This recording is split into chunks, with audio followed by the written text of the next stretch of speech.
I was kind of annoyed that season 1 ended with Rory and Paris going back to being rivals, especially since it was over something as insignificant as Tristan. However, thankfully they do call out how ridiculous this situation is. Are you seriously going to be mad about the fact that you thought I was going out with Tristan even though I wasn't for the rest of your life? I have great commitments. Which is helped by Madeline just treating Rory like a friend and being completely oblivious to the situation. You're not talking to me. I'm not? Tristan? PJ Harvey? Oh, yeah. Hi! Madeline! Bye!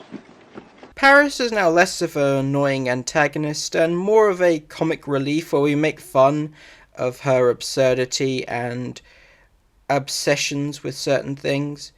Initially, we do get some degree of unlikable behaviour from her when she's the one who kind of forces Rory and Max together, but as I said before, that was a blessing in disguise for them. Otherwise, Rory and Paris decide to have a mutual understanding. Since they're going to be working together quite some time this season, they need to be on at least some degree of civil term.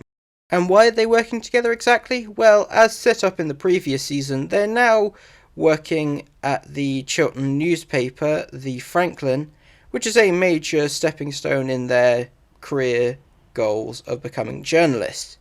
Paris is easily a character you can dislike, even with her sympathetic elements, but I do think going the route of at least making her very funny does help to sell her as a character. Paris slowly begins to recognise how useful it would be to have someone like Rory as a friend, so kind of uses her to get on the good side of one of the sororities at Chiltern. More on them in season 3. The most influential sorority at Chiltern. Chiltern has sororities? Only 10 worth mentioning.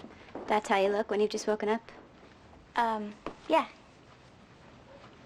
Nothing in my life is fair. On a brief tangent, it really irritates me seeing Rory basically being pressured into socialising with people she's not comfortable with, and then is almost punished because of it. So seeing her not only call out Charleston, but also winning is deeply satisfying. You told me and you told my mother that I needed to socialize, and if I didn't, it would be frowned upon and it would hurt me getting into Harvard. And now I'm going to be suspended because I was trying to do what you told me? What's fair about that? Back on the subject of Paris, she also uses Rory as basically a figurehead in order to become the student body president. This does help to ease the tension between the two of them across the season. And going back to Dean's behaviour, Paris finally decides to do something selfless for Rory and stands up for her.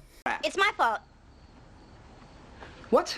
It's my fault that Jess was here. Thought if she could maybe get him over here and we'd have a chance to talk, and I don't know, it seems totally stupid now and it obviously didn't work. Which is ultimately the moment that Rory decides that they are officially friends. We're friends?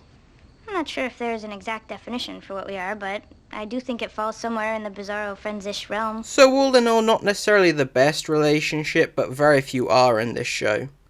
You know what, I think we should keep this train of exploring controversial figures going, so join me next time where we take a look at the evolution of Emily Gilmore in this season. Thank you for watching, I hope you enjoyed. If you haven't already, please support the channel by hitting subscribe, turning on notifications, liking, commenting, and you can find and follow me on social media at the links here. Mom, my kidnappers are here! Okay.